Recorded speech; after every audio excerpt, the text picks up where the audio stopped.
안녕하세요. 이 땅에 온전한 그리스도교의 영성을 소개하고 나누기 위하여 기독교 대한성교교회 소금빛교회에서 설립하고 후원하는 파이미니스트리 푸뉴마티코스 연구소 주관 성경적 영성 5번째 온라인 나눔에 참여하신 모든 분들을 우리 주님께서 환영하십니다. 오늘은 창조의 마지막 부분인 성육신과 영지주의에 대해서 같이 이야기를 나누겠습니다. 잠시 기도하고 시작하겠습니다. 거룩하신 성삼위 하나님, 이 시간 주님의 이름을 찬송하며 저희가 유진 피터스 목사님을 통해서 이미 20세기 후반에 나누셨던 그 주님의 거룩한 영성에 대한 이야기를 이제 한국말로 이 땅에서 저희가 나눕니다. 주님, 저희에게 지혜를 더하여 주시고 주님께서 나눠주시는 이 내용들을 통하여 우리의 영혼이 주님과 더 가까워지게 하여 주시고 그것으로 말미암아 우리 주님께만 영광이 되는 삶들이 그 열매가 연그러질 수 있도록 주님 저희의 삶을 인도하여 주시고 함께하여 주옵소서. 첫 시작이 오니 마치는 그 시간까지 우리 주님께서 함께하실 것을 믿음으로 고백하며 살아계신 예수님의 이름으로 기도드립니다. 아멘. 예, 오늘은 창조 그 마지막 나눔인 성육신과 영지주의에 대해서 같이 이야기를 나누겠습니다. 그럼 PPT를 공유하도록 하겠습니다.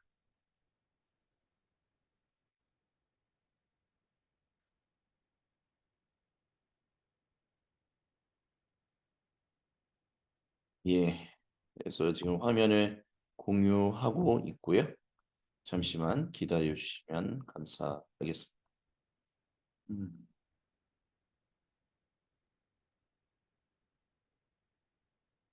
예, 그래서 저희가 지금 성경적 영성 1997년에 캐나다 밴쿠버에 위치한 리젠트 칼리지에서 제임스 휴스턴 영성신학 석좌 교수로서 활동하셨던 유진 피터슨 목사님이 나누었던 비빌리컬 스피리추얼리티를 가지고 저희가 이 내용을 나누고 있습니다. 그래서 5번째 시간이 바로 창조와 관련해서 마지막으로 나누는 성육신과 영지주의입니다. 인카네이션 앤 그노티시즘이라고 얘기합니다.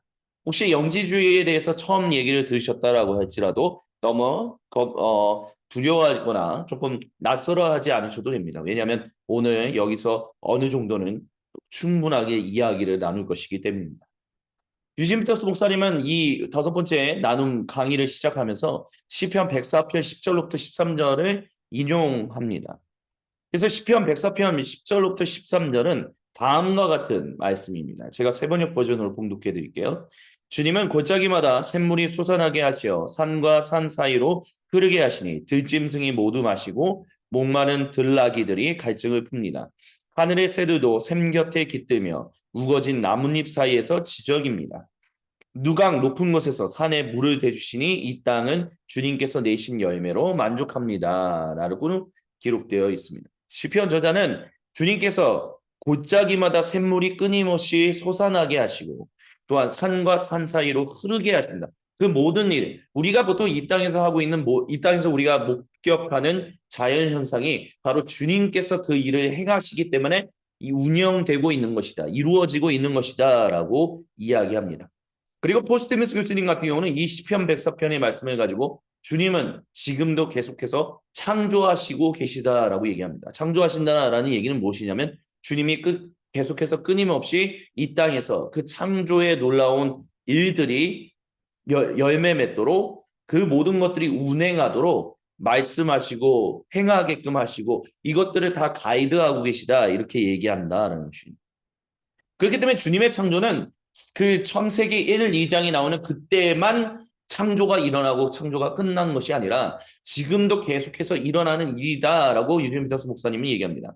그리고 주님께서 골짜기마다 샘물이 솟아나게 하신다라는 이 말은 오직 주님만이 하시는 일이다라고 시편 104편 저자는 분명하게 이야기하고 있습니다. 그리고 그것과 관련해서 욥이 질문합니다. 하나님은 분명히 세상을 창조하신 분이고 지금도 계속해서 창조 세계를 돌보시는 일, 그래서 창조하시는 일들을 계속해서 행하고 계신데 그래서 하나님의 백성들과 모든 창조 세계를 다 돌보시는 분인데 왜 저는 지금 이렇게 하나님이 멀리 계신 것처럼 느껴집니까? 주님, 제가 무엇을 잘못했습니까? 제가 주님 앞에서 멀어진 이유가 무엇입니까? 하나님, 왜 저로부터 등을 돌리십니까? 왜 하나님의 일하심이 나와 함께 하시는 하나님의 임재가 전혀 느껴지지 않습니까? 라고 욥은 끊임없이 질문합니다. 그래서 욥의 기도는 하나님께서 자신의 고통을 외면하시고 거리를 두신 것처럼 조용히 계신다라는 것이 핵심이었습니다. 그리고 이런 질문을 하는 욥에게 하나님께서는 나타나셔서 자신은 욥에게 그리고 창조 세계 가운데서 계속 일하고 계시다라는 것을, 너는, 그러니까 욥은 하나님이 일하고 계시지 않은 것 같고 창조 세계를 돌보고 계시지 않은 것처럼 자기도 돌보지 않으시고 멀리 계신 것 같다라고 얘기했지만, 하나님은 끊임없이 창조 세계를 돌보고 계셨으며 욥의 인생을 돌보고 계셨다라고 얘기합니다. 그렇기 때문에 욥의 기도가 적절치 않았다라고 얘기한다는 거죠. 그러니까 하나님의 창조에 대해서 우리가 기억해야 하고 우리가 새롭게 다시 한번 재각성해야 할 중요한 이야기 중에, 특별히 오감과 관련해서, 다섯 번째 온라인 나눔과 관련해서 우리가 집중해야 할 것은 무엇이냐면, 창조는 온 세상의 첫 시작에만 있었던 일로 성경은 얘기하지 않는다라는 것입니다. 하나님은 그때부터 창조하셨고 지금도 계속해서 창조하고 계시며 앞으로도 계속 창조하시는 일들을 행하실 것이다 라고 얘기합니다. 돌보시는 분이다 라는 거예요. 그렇기 때문에 그 말씀이 욥의 질문에 대한 하나님의 대답뿐만이 아니라 예수님의 말씀 가운데서도 이렇게 증명되고 있습니다.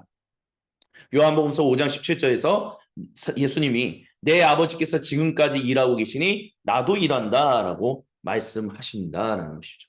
근데 여기서 말씀하셨던 그 예수님의 말씀, 아버지께서 지금까지 일하고 계시는 나도 일한다라는 이 예수님이 일하시는 것은 구원과 관련하는 것이죠. 구속하시는, 회복해 하시는, 치유하시는 일이다라는.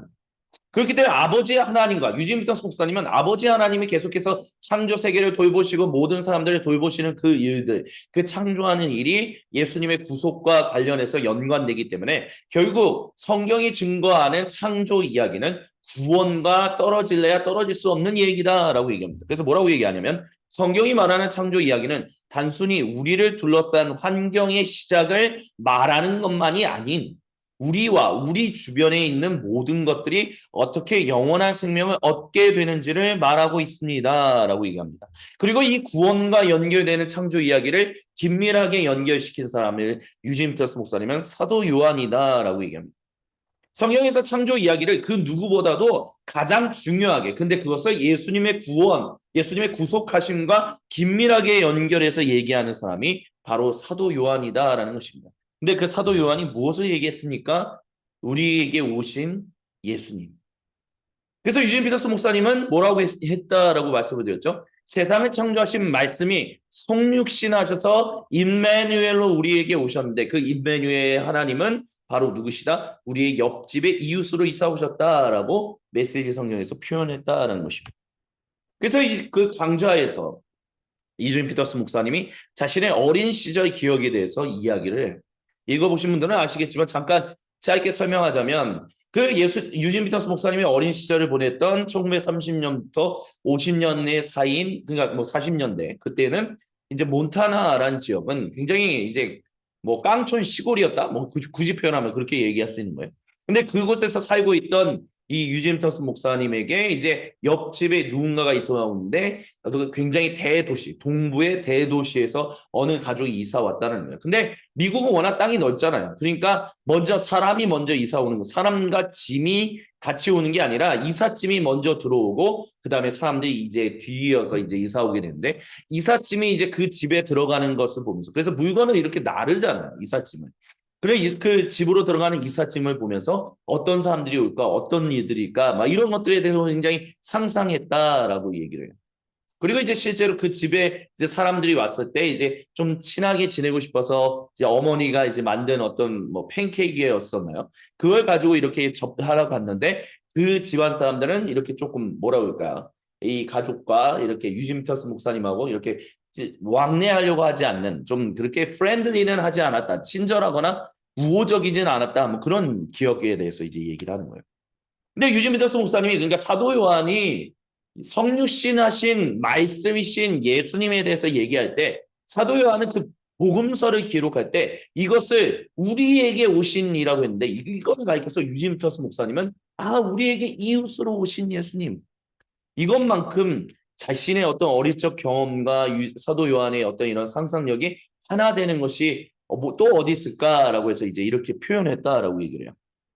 근데 사도 요한이 복음서를 기록했을 때 자신이 성육신하신 말씀이신 예수님과 함께 공생의 사역을 함께하고 그 뒤에 굉장히 오랜 시간 동안 이제 예수님의 부활도 보고 승천하신 다음에 교회들을 돌보면서 이제 유진토스 목사님의 말로는 사도 요한이 이제 먼저는 계시록을 먼저 작성했고 그 다음에 서신서 그 다음에 아마 맨 마지막으로 이제 복음서를 기록했을 것이다 이렇게 이제 유진 피터스 목사님은 그렇게 이제 바라보고 있거든요.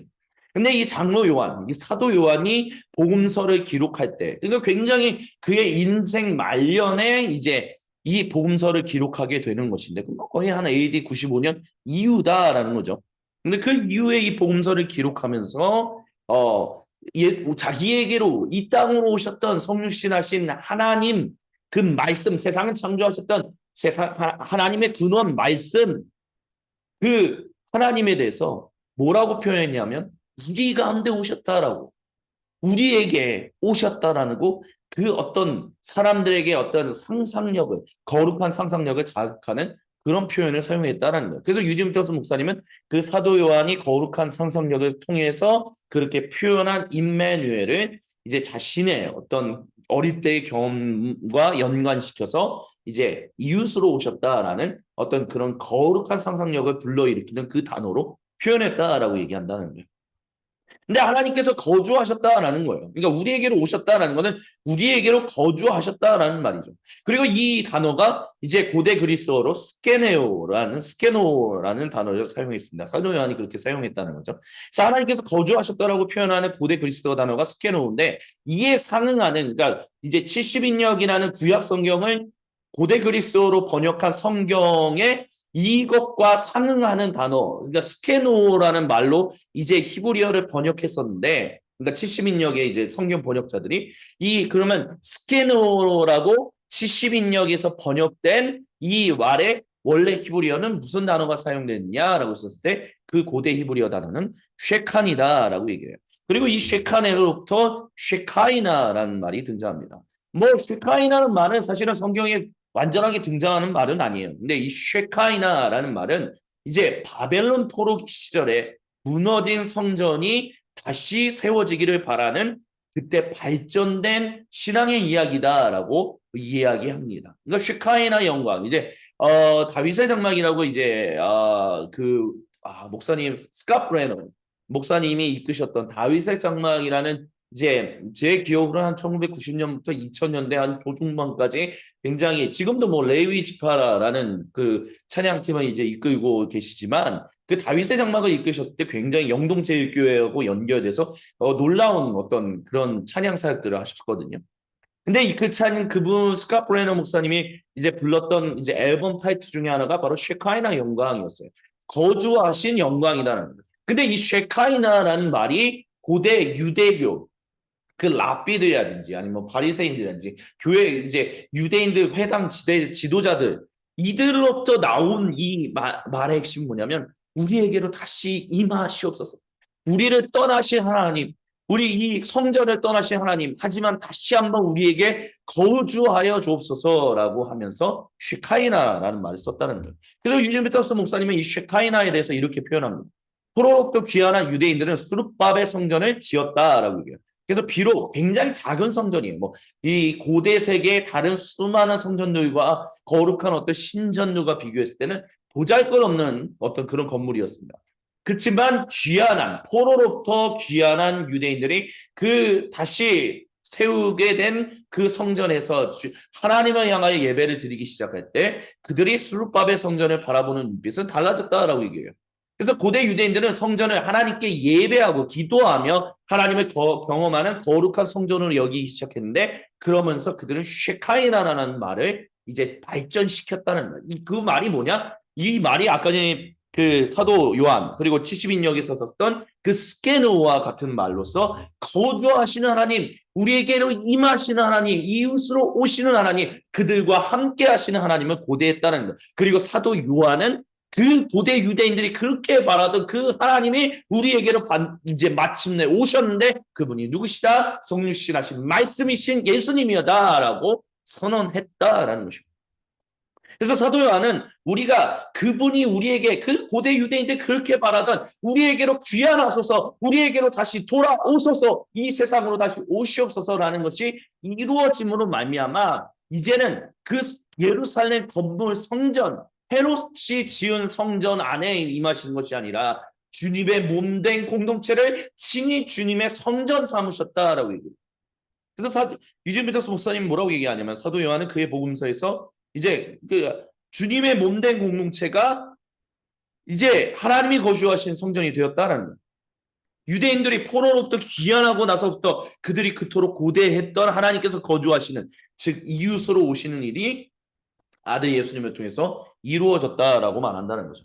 그리고 요한복음서는 바로 그것을 증거하기 위해서 7가지 사인에 대해서 얘기해요. 그래서 이제 요한복음서를 읽어보시면 7가지 사인에 대해서 이제 얘기를 하거든요. 7가지 신호라는 거. 그 7가지 신호가 얘기하는 게 뭐냐라고 했었을 때 신호의 핵심은 뭐다? 바로 고대 유대인들의 기대대로 이 예수님이 이 땅에 거주하신 우리의 이웃으로 오신 임마누엘 하나님이시다라는 것을 알게끔 하는 신호다라고 얘기한다는 거예요.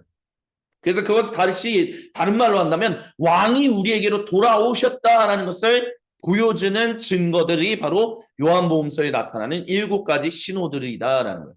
그래서 유진 피터스 목사님은 이 신호들은 우리에게 쉐카이나 바로 우리 곁에 머무시며 놀라운 일들을 행하시는 하나님의 이야기, 세상에 참된 진정한 왕 중의 왕의 이야기를 전해주고 있다라고 얘기합니다. 그럼 어떤 것들이 있느냐라고 했었을 때 한번 우리 살펴보죠. 요한복음서의 첫 번째 신호는 바로 요한복음서 2장 1절부터 11절에 나오는 가나의 혼인잔치에서 나옵니다. 그러니까 물을 포도주로 바꾸셨던 일이에요.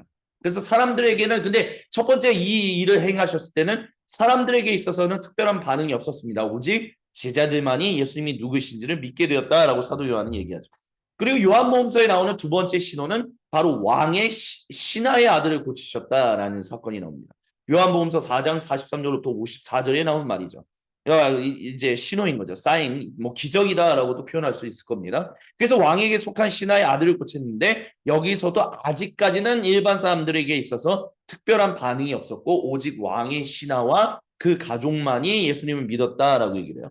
그래서 이제 예수님이 처음 사역을 시작했던 이 첫 번째 이제 신호를 일으킨 기적이 가나에서 일어났고 그 다음에는 요 지역으로 이제 이동하셔서 이제 그 두 번째 신호를 보이셨다라고 얘기하는 거예요. 그리고 세 번째 신호는 이제 요한복음서 5장 1절부터 18절에 나오는데 베데스다 연못에서 병 고칠 받을 기회를 38년 동안 기다리던 사람을 고쳐주신 예수님의 모습이 바로 세 번째 신호다라고 해요. 우리에게 이웃으로 오신 분이다라는 거예요. 그래서 예수님이 근데 이 병자는 예수님의 치유에 대해서 이제 시큰둥했죠. 하지만 그와 반대로 사람들이 이제 비로소 예수님의 일하심에 반응하기 시작했다는 거예요. 그래서 그분께 열광하는 이들과 반대하는 이들이 동시에 이제 동시다발적으로 나타나는 모습을 볼 수 있다라고 얘기를 해요.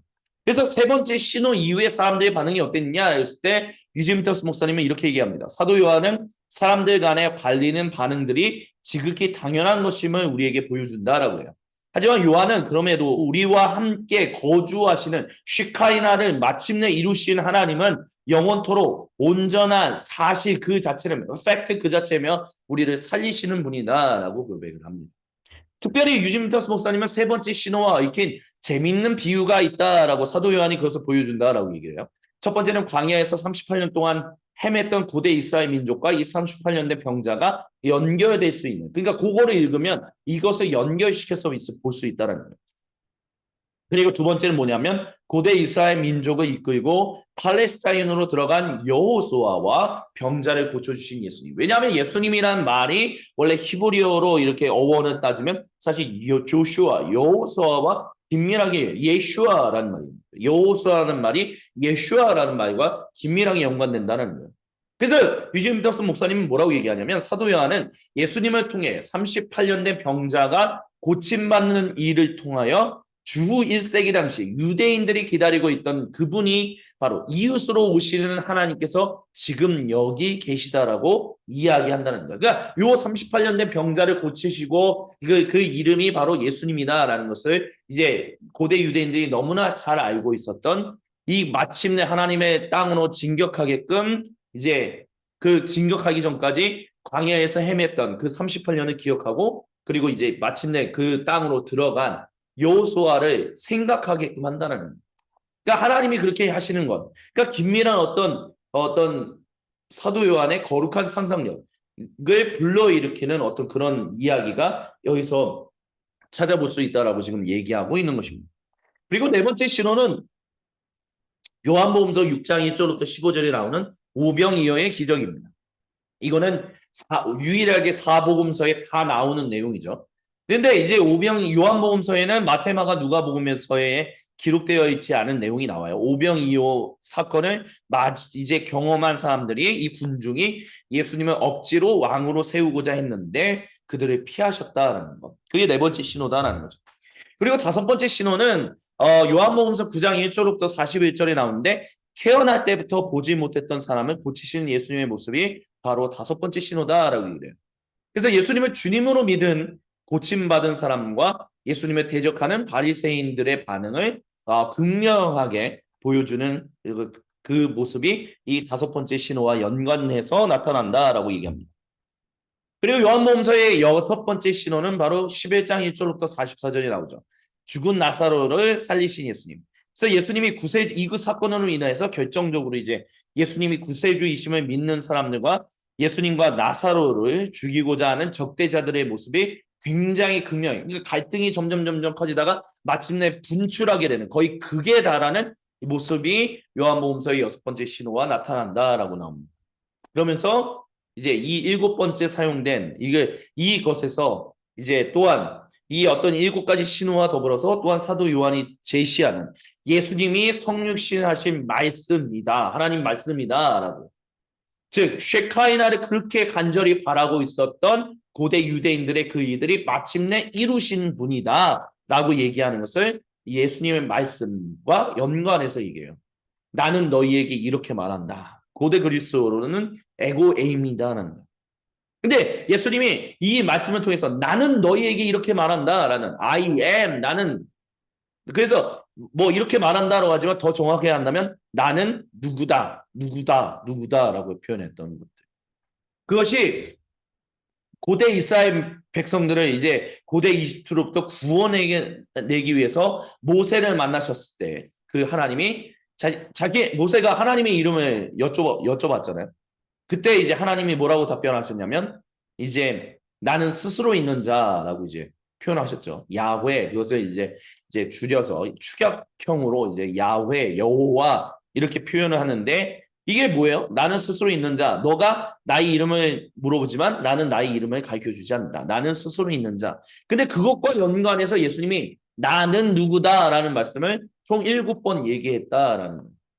이렇게 이 구약시대의 하나님과 같이 예수님께서 자신을 같은 병행 표현으로서 자신이 바로 하나님이신 것을 알리셨다. 사도 요한이 이것들을 통해서 알렸다라고 이제 유진 피터스 목사님이 얘기하는 거예요. 그래서 즉 예수님은 자신이 성육신하신 하나님, 창조 세계 가운데 이웃으로 오신 거주하신 하나님이심을 이 에고 에이미를 통해서 또한 7번 나오는 에고 에이미를 통해서 이제 얘기했다라고 얘기하는 것입니다.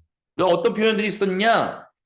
나는 생명의 빵이다. 요한복음서 6장 35절. 나는 세상의 빛이다. 요한복음서 8장 12절.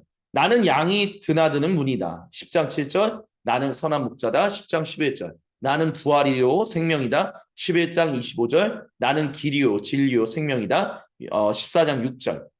그리고 나는 참 포도나무다. 15장 1절. 이렇게 나는 누구다라는 것을 7번 표현함으로 인해서 그런 병행 표현, 하나님이 나는 누구다라는 거, 나는 스스로 있는 자다라고 표현했던 것처럼 자신은 에고에이미로서 나는 누구다라고 표현하는 것이 병행 표현으로서 그 구약의 하나님이 고대 이스라엘에게 함께 거주하셨던 그 하나님이 바로 나다라는 것을 이 말씀을 통해서 드러냈다라고 유진 피터스 목사님은 지금 얘기하고 있는 거예요. 또한 더불어서 유진 피터스 목사님 뭐라고 얘기하냐면 자신을 예수님이 자신이 누구다라는 것을 표현한 것이 누구나 쉽게 이해할 수 있는 것들이다라고요. 그러니까 빵, 뭐 빛, 문, 목자, 생명, 부활은 좀 어렵더라도 생명, 포도나무 다 사람들이 딱 들으면 그 이미지를 알기 때문에 쉽게 연상할 수 있다는 거예요. 그래서 예수님께서는 사람들이 쉽게 이해할 수 있는 표현으로 사람이 그들을 살리시는 모든 사람과 온 창조 세계를 살리시는 하나님이신 것으로 알기를 바라셔서 이런 표현들을 사용했다라고 유진 피터스 목사님이 얘기합니다. 그렇기 때문에 이렇게 요한복음서의 이제 사도 요한은 이제 그 거주하신 하나님, 그러니까 여기에 이제 제2성전 시대가 굉장히 중요하다는 게 다시 한번 드러나는 거예요.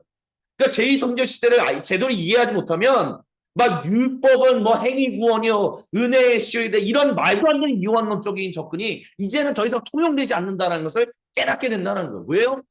고대 유대인들은 철저하게 다시 한번 우리에게로 약속하신 대로 돌아오소서라는 간절한 기다림을 가지고 있었고 전적이 하나님의 은혜로 말미암아 구원받은 백성으로서 자신들에게 돌아오셨을 때 하나님의 백성다운 삶으로서 인정받기 위해서는 너희가 진정으로 하나님의 백성으로서 그 언약에 충실하며 온전하게 살고 있었구나라고 하나님부터 칭찬받기 위해서라면 그 하나님이 주신 말씀에 충성된 삶, 헌신하는 삶, 복종하는 삶 이게 중요했다라는 거예요. 그래서 돌아오시옵소서 쉐카이나 우리에게 돌아오시옵소서라고 얘기했는데 사도 요한은 그래서 돌아오셨다라고 얘기한다는 거예요. 돌아오셨다. 그 쉐카이나의 그 간절한 염원이 그 예언이 마침내 이루어졌는데 누구이신 성육신 하신 말씀이신 예수님을 통해서 이루어졌다는 거예요. 그거를 이제 7번의 에고 에이미와 7개의 이 신호를 통해서 이야기한다라는 것입니다. 그래서 성육신의 핵심은 뭐다?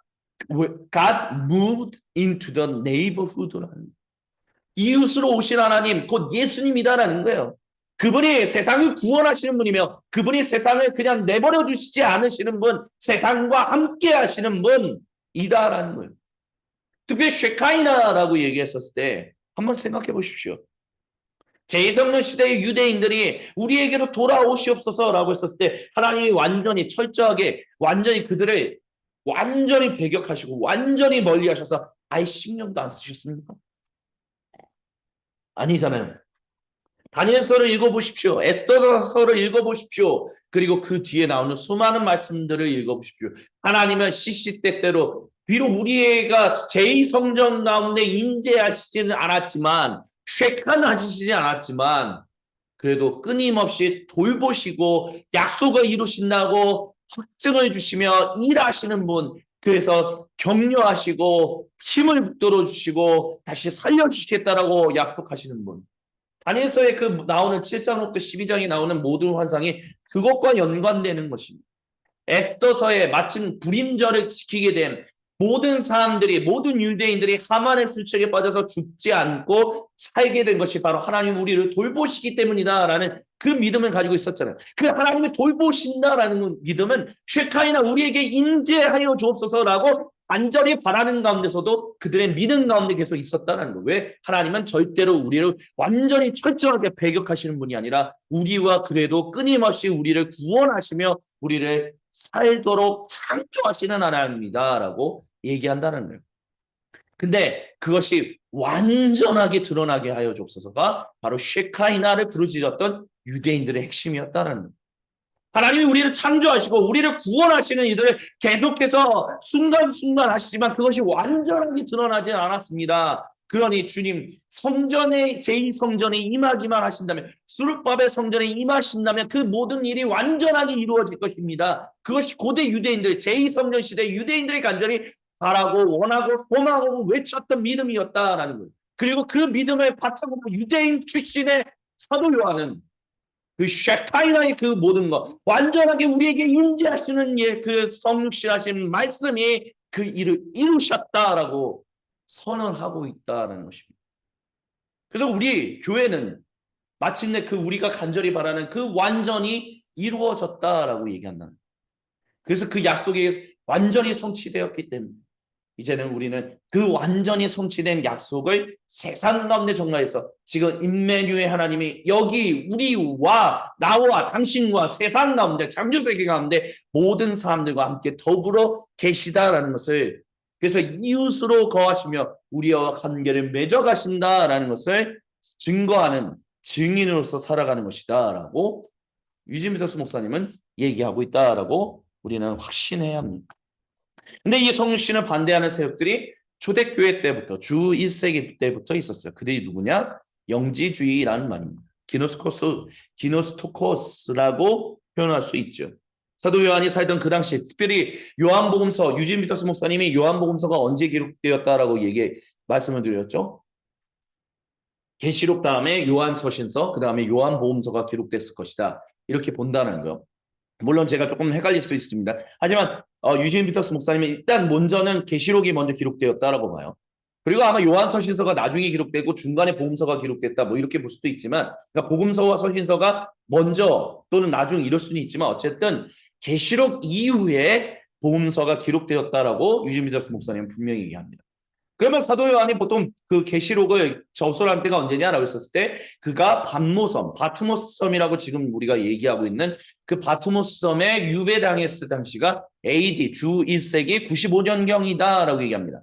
그리고 거기서 이제 풀려났다라고 얘기해요. 그러면 적어도 사도 요한이 이 복음서를 기록한 것은 그 이후 시대라는 거죠. 그러면 거의 주 2세기로 넘어가는 시대인 거예요. 근데 그때부터 이미 성육신의 이 거룩한 이야기를 흐릿하게 만들고, 그러니까 고대 유대교의 어떤 그것을 성취하셨다는 그 이야기를 흐릿하게 만드는 그 어떤 뭐라고 할까요? 고대 그리스의 어떤 그런 영적인 흐름, 뭐 그렇게 얘기할 수도 있을 것 같은데, 그것이 있어서 그리스도인들로 하여금 아들 예수님께서 행하신 창조의 일들을 헷갈리게 만드는 사람들이 바로 영지주의자들이었다라고 유진 피터스 목사님이 얘기합니다. 그래서 영지주의의 기원은 뭐냐면 기노스코라는 말로부터 등장해요. 그러니까 이 기노스코라는 말은 나는 안다라는, 나는 알아차렸다, 나는 배웠다라는. 그래서 영지주의자들은 어떤 특별한 지혜를 추구하는 사람들이었습니다. 비밀의 지식을 추구하는 사람들이었어요. 자기들은 다른 사람들, 모든 사람들이 가지지 못한 특별한 지혜, 지식을 또는 깨달음을 가진 사람들이었다라고 얘기하는 사람들입니다. 그리고 이들이 남긴 것들이 바로 도마보음서 그리고 나그 한마디 문서라고 얘기할 수 있습니다. 1945년에 이집트의 나그 한마디라는 지역, 그래서 나그 한마디가 어디냐라고 했었을 때 요 지역이라고 지금 지도에 표시되어 있죠. 이 나그 한마디라는 곳에서 쓰레기장에서 이제 발견된 고문서들이에요. 근데 완벽한 상태의 도마복음서 등 초기 그리스도교 영지주의 문서들이 발견되었다라고 얘기합니다. 그래서 도올 김용호 선생님 같은 경우는 이곳에, 또는 뭐 도올 김용호 선생님뿐만이 아니라 이제 성경을 풀어가는 어떤 학자분들 중에는 복음서나 어떤 그런 것에 담겨져 있지 않은 왜곡되어 버린, 그러니까 지금의 복음서나 서신서는 좀 왜곡되어 버린 분들인데, 왜곡되지 않은 순수한 초대교회의 어떤 예수님의 진짜 말씀이 도마복음서에 기록되어 있을 것이다라고 하면서 이 지금 우리가 가지고 있는 교회가 가지고 있는 사복음서를 완전하게 해주는데 도마복음서가 굉장히 큰 영향을 끼친다, 뭐 이렇게 얘기하는 분들도 있어요. 근데 이 도마보험서를 읽어보면 정말 철저하게 이제 영지주의적인 그 관점으로 쓰여졌다. 그래서 주 2세기경에 아마 기록됐을 것이다라고 보거든요. 그래서 도마보험서는 실제로 도마가 기록했을 가능성은 거의 낮다라고 뭐 정통주의에 있는 분들은 그렇게 얘기를 해요. 그 영지주의 특징이 뭐냐라고 했었을 때 유진 미터스 목사님은 다음과 같은 것들을 합니다. 일단 먼저 유진 미터스 목사님 정의 내리는 것은 무엇이냐면, 영지주의는 어떤 확실한 어떤 일종의 뭐 가르침 체계는 아니었다라고 얘기를 해요. 그냥 일종의 분위기, 일종의 어떤 사람들 가운데서 으쌰으쌰 하면서 나타났던 운동이었기 때문에 정확하게 정의 내리는 것은 어렵다라고 얘기합니다.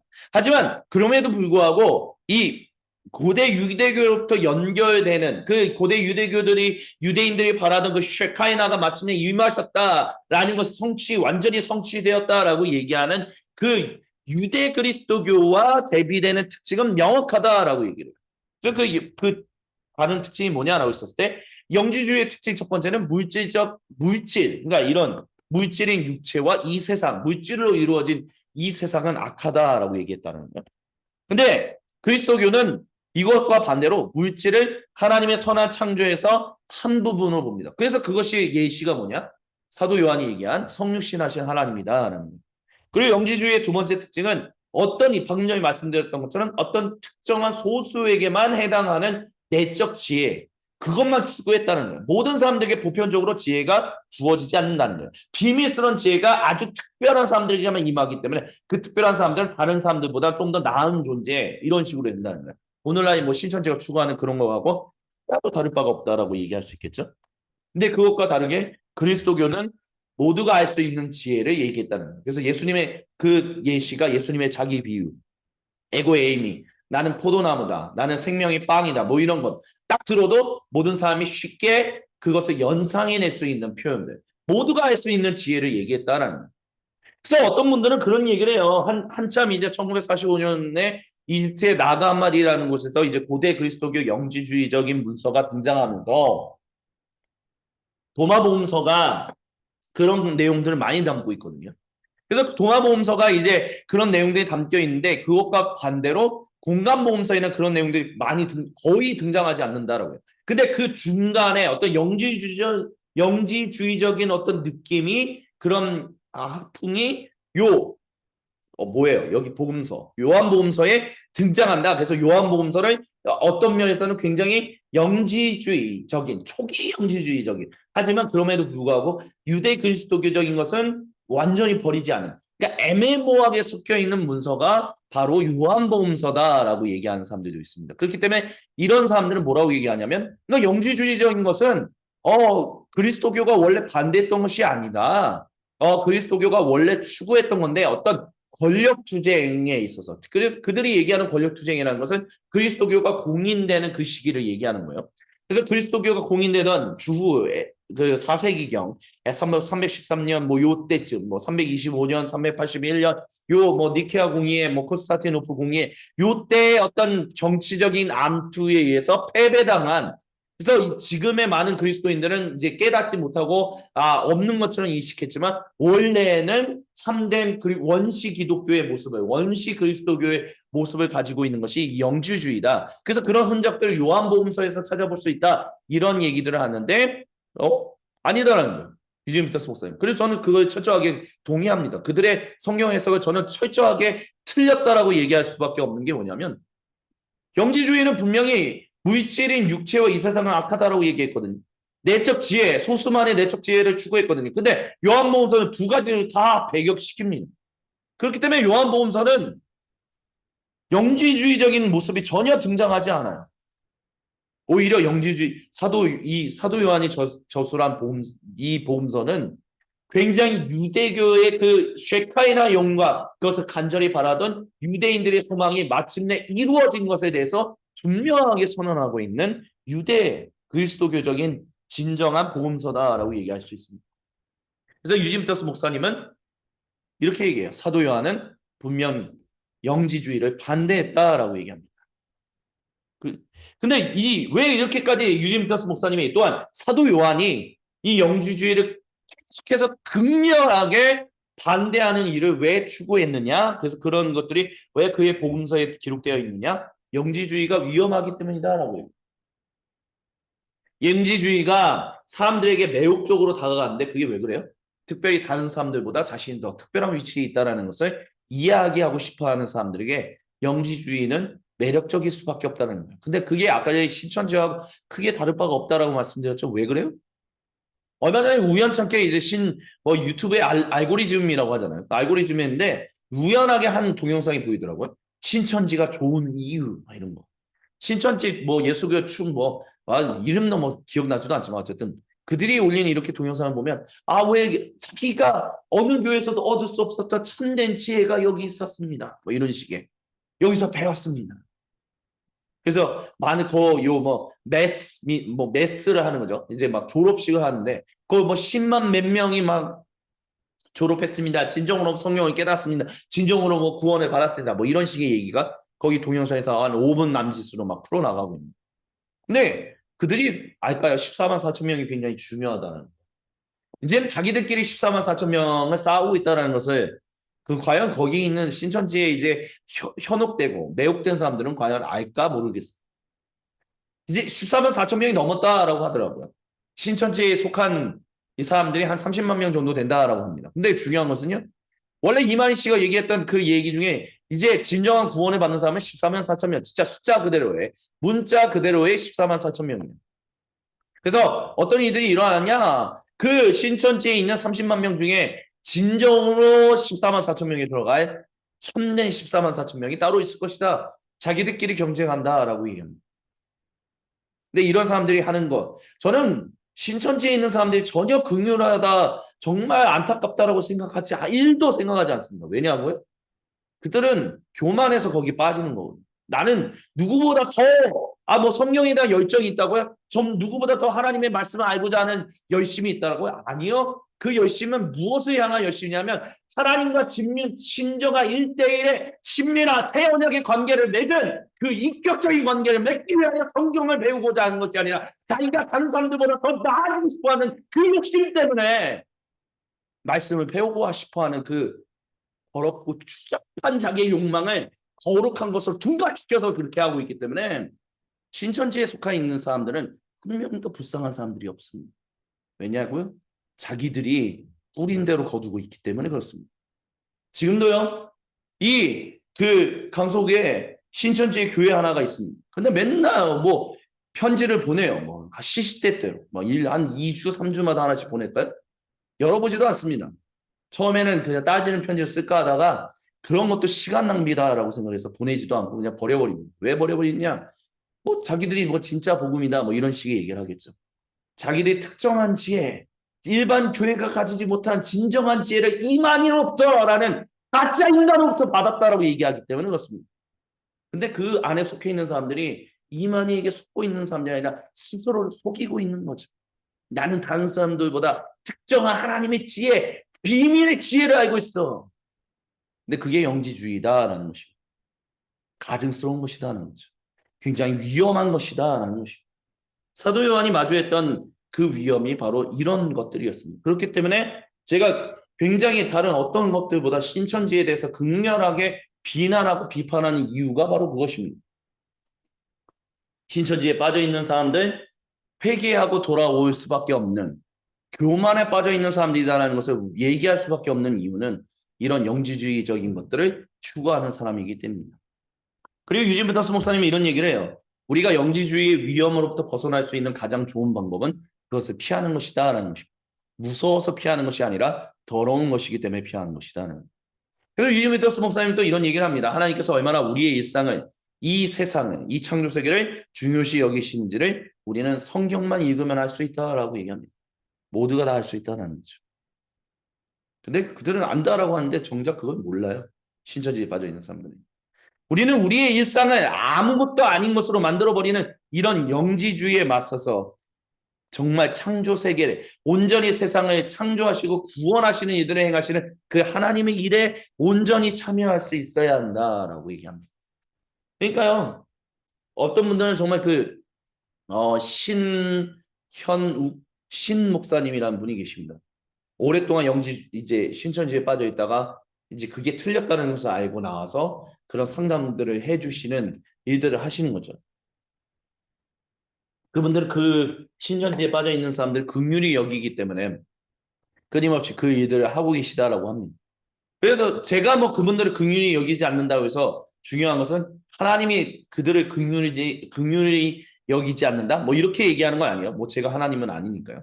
그러니까 하나님은 분명히 또 이런 뭐 신목사님이나 여러분들을 통해서 신천지에 빠져 있는 사람들을 건져내서 뭐 복음을 수호하고 변증하고 온전하게 깨닫게 하는 일들을 행하게끔 합니다. 저는 그런 사역들이 틀렸다라고 전혀 생각하지 않습니다. 절대로 그렇게 생각하지 않습니다. 그분들이 얼마나 힘들고 얼마나 어려운 사역들을 하고 계신지 저는 뼈저리 있게 동감하고 있습니다. 근데 이렇게 얘기하는 사람들은 없더라고요. 저처럼. 신천지에 빠져 있는 사람들, 교만한 사람들이고요. 정말 긍휼히 여김, 불쌍히 여겨한다? 저는 그렇게 생각하지 않는다. 이렇게 얘기하는 사람들이 거의 없어요. 왜 그러냐? 왜냐하면 거의 대부분의 사람들이 관심이 없거든요. 신천지에. 아니 그 정말 그곳에 빠졌다가 돌아온 사람들 아니면 특별하게 이단과 맞서는 어떤 그런 일들 계속해 온 분들만 그 일에 정말 열심히 다해서 합니다. 그러다 보니까 저 신천지를 긍휼히 여기는 사람이 있는가 반면 아예 관심조차도 없는 사람들이 거의 대부분이다라는. 근데 중요한 것은 영지주의가 얼마나 이런 영지주의의 한 흐름 가운데 있는 이런 신천지나 다른 모든 것들이 얼마나 인간의 그 교만함부터 시작하는 건지, 얼마나 특별한 지혜를 추구하는 그 어리석음부터 시작하는 건지를 얘기하는 사람들이 그리 많지 않다는 것입니다. 그렇기 때문에 제가 그런 말씀을 특별히 이 부분과 연관해서 말씀드리고 있는 것입니다. 회개해야 한다는 것이죠. 그 영지주의를 버려야 한다는 것입니다. 근데 그 버리려면 결국 자기 마음에 그 다른 사람들보다 좀 더 특별한 어떤 지혜를 추구하는 그 교만함을 철저하게 하나님 앞에 회개하고 주님께로 돌아와야 한다는 것입니다. 그거를 돌이키지 않는다면 결국에는 벗어날 수 없다는 거죠. 그렇기 때문에 영지주의로부터 벗어나는 방법은 무엇이냐? 유진 피터스 목사님이 얘기한 것은 주님을 경외함입니다. 주님을 경외함. 내가 아무리 지혜를 알고 알아도 내가 주님만큼 알 수는 없다라는. 오직 우리가 아는 것은 주님이 알려주신 것만큼을 아는 것이지 주님이 우리에게 알려주시지 않은 것을 우리가 알 수는 없다라는 겸손함. 그것이 바로 주님을 경외합니다라는 것입니다. 그래서 유진 피터스 목사님이 이렇게 얘기해요. 하나님은 사람들이 그분과 사랑의 관계를 맺어가실 때 사람들이 그들을 지으신 분이 누구이신지를 온전히 알고 그에 합당한 반응을 하기를 원하십니다. 그렇게 되면 우리는 그분께 세상을 창조하시고 세상을 구원하시는 분이 바로 하나님이시며 성육신하신 말씀이신 예수님이다라는 것을 온전히 알아간다면 우리는 합당한 반응은 결국 주님을 경외할 수밖에 없다는, 겸손해질 수밖에 없다는. 그게 뭐예요? 제가 그 사람들은 정말 교만한 사람들입니다. 그 사람들은 하나님께서 깨어나야 돼요. 뭐 이런 식으로 얘기하지만 그러면서 제가 동시에 또한 무엇을 말씀드렸죠? 그렇다고 해서 신천지를 긍휼히 여기고 거기에 빠져 있어 인생을 낭비하고 있는 분들에 대한 너무 안타까운 마음을 가지고 계속해서 복음을 변증하고 복음을 수호하고 상담해줘서 주님께로 돌아오게끔 하는 사역들을 하는 분들을 존중한다라고 말씀드렸던 이유, 그건 무엇이냐면 제가 그분들에 대해서 이런 영지주의적인 흐름 가운데 있는 이 교만함을 회개해야 한다는 것을 하나님의 말씀과 동급으로 여기지 않는다라는 것과 연관되고 있다는 것을 좀 기억하실 수 있었으면 좋겠습니다. 주님을 경외하는 사람으로서 저는 그들을 긍휼하게 절대 여기지 않지만 이 신천지에 대해서 복음을 편중하고 상담해주는 이 모든 분들이 그 긍휼함으로 주님이 주시는 긍휼함으로 그 일을 하고 있다는 것을 부인하지 않는 이유는 제가 주님이 아니기 때문에 주님은 분명히 그런 긍휼한 마음을 그러한 상담하시는 분들을 통해서 하고 계시기 때문에 다만 저는 그런 부르심을 받지 않았기 때문에 오히려 저한테는 거의 대부분의 사람들이 얘기하지 않는 이야기를 해야 할 사명을 주셨기 때문에 부르심을 주셨기 때문에 신천지에 빠져있는 그 시작점이 사람의 교만함이다. 말씀을 되게 뭐 특별하게 알고자 하는 뭐 특별한 열심이 있었다 아니요. 다른 사람들보다는 좀 더 특별한 지혜를 가지고 싶어 한다는 그 욕심으로부터 나왔다는 것. 그것을 지적해주는 누군가는 필요하기 때문에 저는 그 일을 하나님의 부르신 가운데서 한다는 거죠. 하지만 그게 전부다라고 얘기하지 않는 이유는 단 하나, 하나님이 저와 맺는 관계 가운데서 제가 하나님께 드리는 반응, 그것은 바로 주님을 경외하는 그것이기 때문에 제 모든 것이 주님의 모든 것이다라고 단정해서 얘기하지 않는다라는. 또한 유진 피터스 목사님은 주님을 경외하기 위해서 keep Sabbath, 안식일을 지켜야 한다라고 얘기합니다. 그래서 안식일은 어떤 날이냐 했을 때 a day for rest and a day for holiness라고 얘기합니다. 휴식하는 날, 그 거룩함을 위한 날이다라는 거죠. 그래서 이 안식에 대해서 유진 피터스 목사님이 두 권의 책을 추천합니다. 첫 번째는 같이 그때 당시에 1920세기 후반에 같이 영성신학 조교수로 리젠트 칼리에서 가르쳤던 마르바던 교수님이 쓰셨던 안식이라는 책. 몇 년 전에 한 작년인가요? 작년에 아마 마르바던 목사님도 이제 하나님의 부르심으로 진정한 안식에 이제 하나님의 품에 안기셨는데 그분이 쓰셨던 이제 그녀가 쓴 책과 또한 또한 마르바던 교수님이 이 안식이라는 책에서 자신이 이 책을 쓰는데 또한 큰 영향을 끼쳤던 분 아브라함 조슈아 헤셀이라는 분이 쓴 이 안식 이 두 가지 책이 굉장히 성도에게 큰 도움을 준다라고 이야기를 합니다. 그러면서 이런 얘기를 해요. 성도가 안식일에 하나님께서 펼쳐가시는 생명의 이야기에 온전히 참여함으로써 우리가 사는 이 땅에서의 시간과 공간을 거룩하게 하시는 하나님의 일에 참여합니다라고 얘기합니다. 그래서 유짐더스 목사님의 어떤 이야기들을 이렇게 보면 안식일은 단순히 주일을 지키는 것, 그러니까 예배 드리고, 그러니까 주일에 교회에서 이렇게 하는 것이 안식일을 꼭 잘 지키는 것이다라고 이렇게 당연히 그런 것이다라고 얘기하는 것이 조금 어려울 수 있다라고 얘기해요. 왜냐하면 유니미터스 목사님이 목사님이었잖아요. 29년 동안 이제 자신이 개척했던 그리스도 우리 왕 교회에서 이제 사역을 하셨었는데 그분이 이제 하셨던 일이 뭐냐면 이제 주일은 어쨌든 사역하는 것은 거룩한 일이다는 거예요. 일하는 것이다는 거예요. 근데 일은 결국에는 어쨌든 어떤 목적을 가지고 이제 에너지를 사용하고 있는 것인데 그 에너지를 킵하는 게 아니다라는 거죠. 에너지를 충전하는 게 아니다라는 거예요. 그러니까 에너지를 사용한다라는 거예요.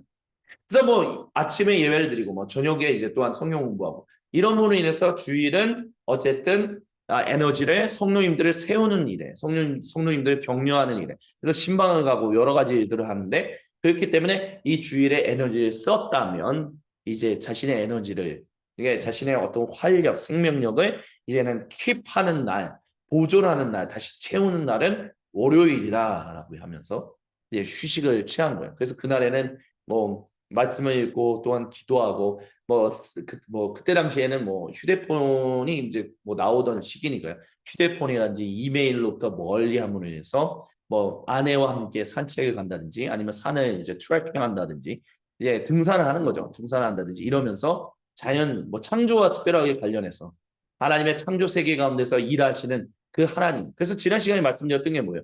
창조 세계를 통해서 그것만으로 하나님께 그것을 통해서 이제 말씀이신 세상을 창조하시고 세상을 구속하시기 위하여 성육신하신 말씀이신 예수님께로 집중하여 나아가는 일들을 그날에 행했다라는 거예요. 그래서 안식일은 그런 날이다라는 거예요. 그때 성도님들은 사실 주일이 그런 날이 되어야 해요. 그날이 주일이 정말 안식일이 되려면 봉사를 많이 해야 합니다. 뭐 이런저런 일을 해야 합니다. 이것보다 말씀에 집중해야 합니다. 그래서 에너지를 킵하는 일, 에너지를 다시 채우는 일들이 주일 예배를 드리는 가운데서 교회 공동체를 이루는 일 가운데서 일어나야 합니다. 근데 만약에 그런 일이 일어나지 않는다면 성도님들이 주일에 이 교회에 왔는데 공동체를 이루었는데 예배를 드리는데 봉사하고 뭐하고 뭐 회의하고 나누고 이런 일들의 에너지만 싹 사용해서 지쳐가지고 간다면 그거는 안식일이 아니다라고 얘기할 수 있어요. 왜냐하면 에너지를 채우는 날이 안식일이기 때문에. 그렇기 때문에 성도 여러분, 여러분이 정말 안식일을 거룩하게 하기 위해서는 주일이 안식일이 되고자 한다면 주일에 말씀으로 성령으로 삼위 하나님의 충만함이 그 채워지는 안식이 되도록 봉사를 많이 줄이시는 게 더 나을 수도 있습니다. 하나 정도 봉사. 그리고 온전히 말씀에 집중하는 거예요. 교제에 집중하는 거예요. 다른 사람이 귀를 통해서 다른 사람이 입을 통해서 말씀하시는 하나님을 만나는 것. 그 일에 집중하는 것이 사실 그 일에 집중해야만 그래서 에너지가 채워져야만 그 생명력이 다시 성령님으로 말미암아 활력이 채워져야만 주일이 곧 안식일이다라고 얘기할 수 있을 것입니다. 그렇지 않고 결국 주일에 탈진했다라고 얘기한다면 주일이 안식일이 아니었다라고 얘기할 수 있을 것입니다. 안식이 중요하다는 거예요. 그리고 왜 중요하느냐?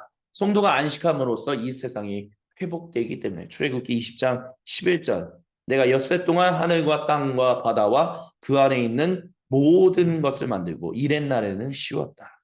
그러므로 나 주가 안식일을 복주고 그날을 거룩하게 하였다라고 우리 주님 말씀하셨습니다.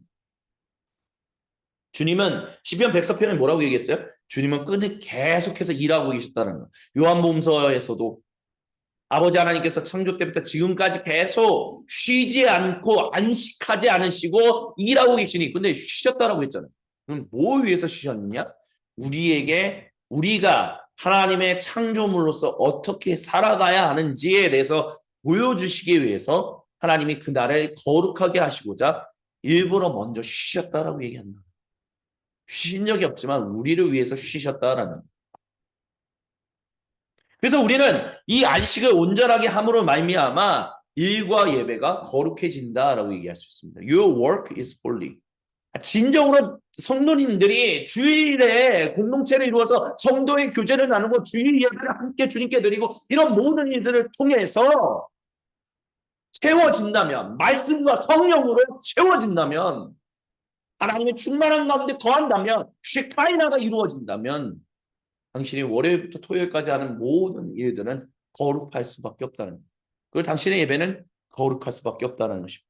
하지만 진정한 안식함이 일주일에 한 번이라도 없는 성도는 결국 일은 노동이 되고 예배는 탈진하게 만드는 것이 될 수밖에 없다라고 유진 피터스 목사님은 얘기합니다. 그래서 우리는 안식하기 위해서 순종해야 한다라고 얘기합니다. 그 순종이 뭐예요? 예수님 한번 생각해 보십시오. 세상을 창조하신 분이 세상을 구원하시기 위하여 그 말씀이 성실하셨는데 기댈 것 없는 helpless 전혀 도움 누구에게 도움 줄 수도 없고 도움을 받아야만 하는 가장 약한 존재인 갓난아기로 왔습니다. 왜 그렇게 오셨는가? 하나님이 그것을 통해서 하나님이 세상을 창조하시고 세상을 구원하시기 위하여 오신 하나님이 사람의 돌봄을 받으셨다는 그 돌봄 가운데서 이 아기는 쉼을 얻고 회복되며 점차 성인으로 자라갔다는 것입니다. 이것을 통해서 우리에게 주시는 거룩한 어떤 이미지가 있어요. 어떤 거룩한 심상이 있습니다. 안식하기 위한 순종을 우리에게 보여주시기 위하여 먼저 그 길을 가시기 위하여 아기로 오신 것은 아닌가. 우리는 한 번쯤 생각해 볼 필요가 있습니다. 유진 피터스 목사님이 이런 얘기합니다. 우리가 누구보다 그리고 무엇보다 진실로 하나님께서 하시는 일을 사랑한다면 우리는 그분께서 원하시는 일을 놓치지 않도록 해야 할 것입니다. 그게 뭐다? 순종합니다라는 거예요. 그것이 그리스도인들에게 주어지는 하나님을 향한 가장 중요한 근본적인 반응이다라고 유진 피터스 목사님은 이야기합니다. 이것은 이제 창조에 대과 관련한 모든 이야기를 다 함께 나누었습니다. 주님께서 사랑하시는 모든 형제자매 여러분, 우리는 영지주의를 조심해야만 합니다. 특별한 지혜를 추구하고자 하는 것, 이분법적인 어떤 영성을 얘기하는 그 모든 것들을 이제는 철저하게 배격하고 멀리해야 합니다. 유진 피터스 목사님처럼 그것은 우리를 집어삼키려고 지금도 우리 문 앞에서 노리고 있습니다. 우리가 그것을 멀리하려면 어떻게 해야 하느냐? 피하려면 어떻게 해야 하느냐? 철저하게 주님 앞에 경외하는 것입니다. 철저하게 쉬는 것입니다. 주님, 내가 아무것도 할 수 없습니다. 안식이라는 것이 뭐냐? 주님, 제가 모든 것을 다 컨트롤할 수 없습니다. 제가 모든 것을 다 할 수 없습니다. 오직 주님만이 그 모든 일을 행하실 수 있는 분입니다. 라고 얘기하는 것. 그것이 안식입니다. 그래서 우리는 나는 누군가가 항상 필요합니다. 라는 것을 고백하는 것. 그것이 안식입니다. 예수님이 이 세상을 창조하시고 세상을 구원하신 모든 일을 다 하실 수 있는 분이 가장 우리에게 마침내 쉐카이나를 이루셨는데 그 쉐카이나의 시작이 간단하게로서 부모의 돌봄 없이는 살아갈 수 없는 존재로서 나타났던 이유는 오직 단 하나. 우리가 어떠한 인생들을 걸어가야 하는지를 보여주시기 위하여 우리는 서로가 서로를 돕고 돕는 존재로서 사랑하고 사랑받는 존재로서 살아가서 함께 더불어 일하며 함께 더불어 사랑하며 함께 더불어 섬기며 살아가게끔 하기 위해 우리 주 예수님이 먼저 그 길을 걸어가셨고 그 본을 보여주시기 위하여 핫리스로 갓난아기로 우리에게 이웃으로 오셨다라는 것입니다. 특히 소금빛 교회 성도님들께 이번 한 주간 어떤 묵상의 질문을 드립니다.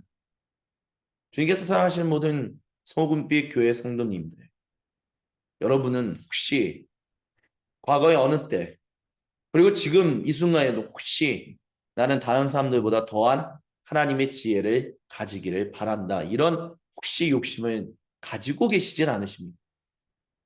소금빛 교회 한때 성도로 계셨던 분 중에 이제 다른 이제 주님의 부르심을 따라 다른 교회 공동체로 옮기셨던 한 분이 자신이 그런 적이 있었다라고 얘기를 한 적이 저한테 그런 말씀을 나눠주신 적이 있었습니다. 그러니까 제가 이상했다라는 거예요. 그 분이 봤을 때는 왜 그러냐면 자기는 그리고 또 자기 주변에 있는 뭐 다는 아니지만 여러 사람 어떤 자기가 아는 몇몇 그리스도인은 다른 사람들이 가지지 않은 어떤 성경적 지식, 성경적 지혜, 그리스도교 이야기 이런 것들을 알고 싶어하고 그것을 지키려고 하고 그것을 내보이는 것을 다른 사람들에게 내보이는 것을 좋아했다라고 얘기합니다. 그래서 자기도 그런 거를 가지고 싶어했대요. 좀 더 다른 사람이 모르는 나만이 알고 있는 하나님의 이야기, 나만이 알고 있는 하나님의 어떤 지식, 지혜 이런 것들을 추구했다는 거예요. 근데 저와 이제 몇 년 동안 교제를 하면서 깨닫게 된 것은 무엇이냐면 저는 그런 사람이 아니었다는 뭐 제가 저를 자랑하기 위한 것이 아니라 저는 제가 잠깐 짧게 한 1, 2분만 간증을 드린다면 저는 제가 주님을 인격적으로 만난 것이 이제 고등학교 1학년, 중학교 3학년인데 그리고 이제 여러 가지 어떤 영적인 경험들을 고등학교 1학년, 2학년 때 막 했었어요. 근데 고등학교 2학년 때 그런 생각이 들더라고요. 제가 경험했던 이런 신앙적인 어떤 체험이란 경험이 기독교 2000년사에 보편적으로 증명될 수 있는 것인가? 단 한 명이라도 얘기할 수 있는 것인가? 그렇다면 내가 경험한 것들이 틀렸다라고 얘기하는 것이 아니라 이런 경험도 있었기 때문에 나의 경험도 맞았다라고 얘기할 수 있는 근거가 된다라고 생각했어요. 그래서 저는 신학교를 갔던 이유는 단 하나입니다. 우리 주 하나님을 알기 위해서. 2000년 동안 알았던 하나님을 알고 하나님을 사랑했던 사람들이 얘기했던 그 이야기를 통해서 내가 만나고 내가 교제하고 내가 사랑하는 하나님이 진실로 참되고 올바른 것이다라는 것을 증명받을 수 있기를 바라면서 저는 신학교에 갔었습니다. 그리고 깨달았죠. 그래서 그때부터 항상 시작했어요. 나만이 아는 지식, 나만이 아는 하나님 이야기, 나만이 아는 보편 그런 특별한 지혜는 없다. 내가 깨달은 것은 모든 사람이 다 알 수 있는 것이고 모든 사람이 이미 알고 있는 것이며 알게 될 것이다라는 것을 항상 깨닫고 저는 주님의 말씀을 나누고 주님의 말씀을 또한 섬기고 이런 일들을 지금도 행하고 있습니다. 그러니까 그런 삶을 추구하면서 살아가다 보니까 그 어떤 그런 이야기를 했던 그분이 저와 함께 나누는 교제를 통해서 처음에는 참 되게 이상한 사람이다라고 생각했는데 점점 가면서 그게 맞다라고 생각했다는 거죠. 여러분은 어떠십니까? 혹시 나만이 알고 있는 주님의 지혜, 나만이 알고 있는 특별한 어떤 것, 그런 것들을 추구한 적이 있으셨습니까? 아니면 지금도 혹시 추구하고 계시지 않으십니까? 그것부터 멀어져야 한다라고 주님은 분명히 말씀하셨습니다. 왜냐고요? 그게 영지주의이기 때문입니다. 그것이 우리의 육체, 이 땅에서의 삶을 다소롭게 여기게끔 만드는 거대한 독소가 된다라고 얘기합니다. 그리고 진정한 참된 생명의 공동체인 인간 공동체를 만들어내지 못하는 걸림돌이 된다라고 주님은 분명히 사도 요한을 통해서 우리에게 말씀하셨습니다. 그러려면 우리는 이런 영지주의적인 위험으로부터 벗어나서 정말 참된 하나님의 지혜를 모두에게 주시는 그 보편의 지혜를 추구해야 하며 그 사랑을 추구하며 살아가야 합니다. 그러기 위해서 우리는 헌신해야 하고 순종해야 하고 주님을 경외해야 하고 안식해야 합니다.